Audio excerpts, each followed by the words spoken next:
Olá, oitavo ano! Agora eu irei terminar a explicação da página 309, que fala sobre o átomo, né, e a eletrização da matéria, ok? O que é essa eletrização da matéria, né? O fenômeno da eletrização ele pode ser observado quando dois corpos se atraem ou se repelem. É aquilo que a professora explicou na aula ao vivo, tá? E essa atração ou essa repulsão é consequência do quê? Da quantidade e do tipo de cargas elétricas que estão presentes nos corpos, ok? Então, nós dizemos na ciência, né, que um corpo está eletrizado quando a sua quantidade de prótons e de elétrons for diferente, né? Ou seja, quando o átomo não estiver neutro, conforme a videoaula anterior, tudo bem? Nós aprendemos sobre os prótons e os elétrons, ok? E sobre os nêutrons. E como o elétron, né, ele ocupa o espaço mais externo, mais fora, assim, lá na eletrosfera do átomo, porque ele gira muito, né, ao redor do núcleo, a mudança, né, desse número de cargas do átomo, ele ocorre pela perda ou pelo ganho de elétrons, tudo bem? Isso daí nós iremos aprender melhor lá no 9º ano. E a perda, né, ou ganho de prótons ocorre somente em fenômenos da natureza radioativa, tá? Que envolve uma grande quantidade de energia. No caso da bomba nuclear, que nós também iremos aprender lá no 9º ano. E a maioria desses fenômenos que ocorrem na eletrosfera é do quê? De natureza elétrica, que está girando ao redor do núcleo. Então, existem basicamente 3 formas de eletrizar um objeto, ou por atrito, por contato ou por indução. Até aqui tá super fácil, né? Aqui na página 307, nós temos o jogo rápido, vocês podem realizar, tá? Depois a professora realiza a correção, tudo bem? Agora, na página 308, fala sobre a eletrização por atrito. O que é isso, né? Muito simples, tá?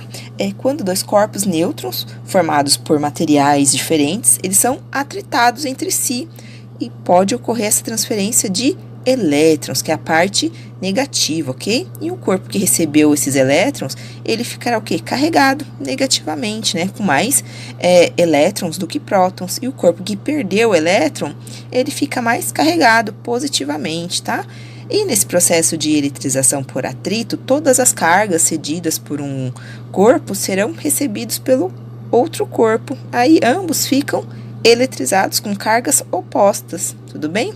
Lembra que a professora falou, né? Os opostos, eles se atraem.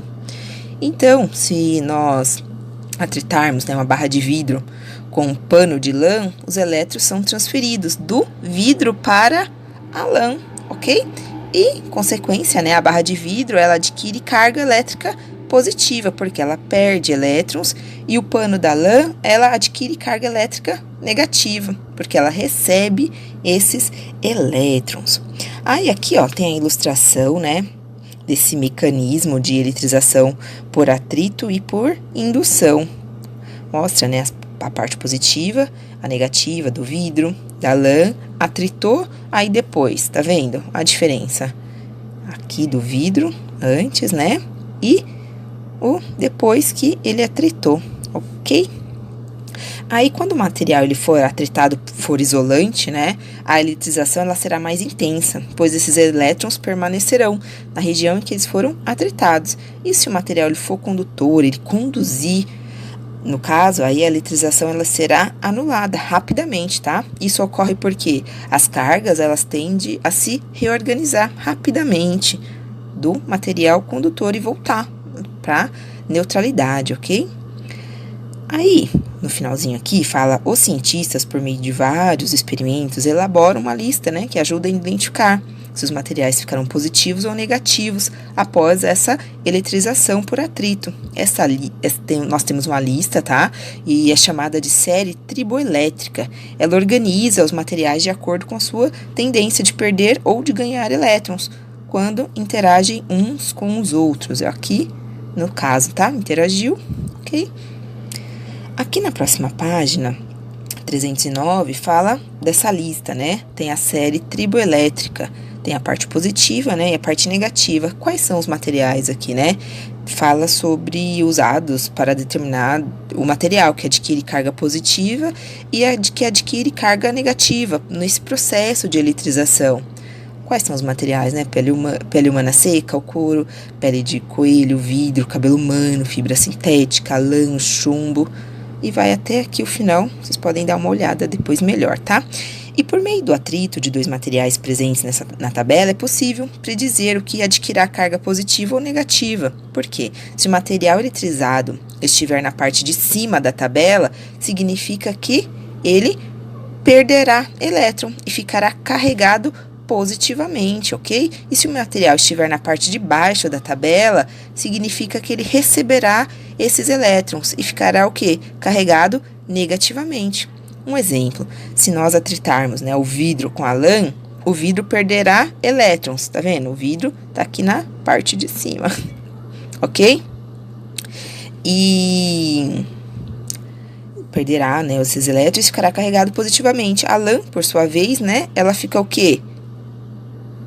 Ela ganhará elétrons, né? Tá na parte lá de baixo. O que vai acontecer com ela? Ela ficará carregada negativamente. E se aproximarmos os materiais eletrizados, eles serão atraídos, porque eles têm cargas elétricas diferentes. É aquilo que a professora já falou para vocês, né? Os apostos se atraem, ok? E o que acontece? O material ele pode ser carregado tanto positivamente quanto negativamente, ok? E isso vai depender de outro material com o que ele foi atritado. Aqui na página 310, fala sobre a eletrização por contato. O que é isso, né? Eletrização por contato. Ela ocorre quando um corpo já eletrizado entra em contato com outro corpo neutro. Aí, quando esses corpos eles se encostam, eles passam a trocar as cargas elétricas, tá? Que são redistribuídas entre os dois, né? De modo que ambos ficam com o mesmo tipo e quantidade de carga, ok? No final desse processo. E isso, esse fato, né? Provoca repulsão entre eles. Aí aqui nós temos um exemplo, tá? Uma ilustração dessa eletrização por contato, ok? E aqui no final, fala sobre a eletrização por indução. Como assim, professora? Só lembrar daquele experimento lá do começo da unidade, tá? Esse processo de eletrização é totalmente baseado no princípio de atração e de repulsão, tá? Já que a eletrização ela ocorre apenas com a aproximação de um corpo eletrizado, que nesse caso é o indutor, ele induz, tá? A um corpo neutro, tá lá, induzido, tá? E sem a necessidade de haver contato entre eles. E esse processo é dividido em 3 etapas. Tudo bem? Tem a representação aqui dessas 3 etapas, né? Primeiramente, esse objeto eletrizado é aproximado de um condutor inicialmente neutro, né? E pelo princípio da atração e da repulsão, esses elétrons livres do induzido são atraídos, repelidos, tá? E depende do sinal de carga desse indutor. Em seguida, esse material eletrizado é ligado à Terra, ainda na presença do indutor. E por último, né? Ele se desconecta, induzido da Terra, e fazendo com que essa única carga seja a de sinal oposto ao indutor, ok? E agora nós já chegamos nas atividades, vocês podem realizar. Qualquer dúvida, eu tiro com vocês nos comentários particulares. Até mais, 8º ano!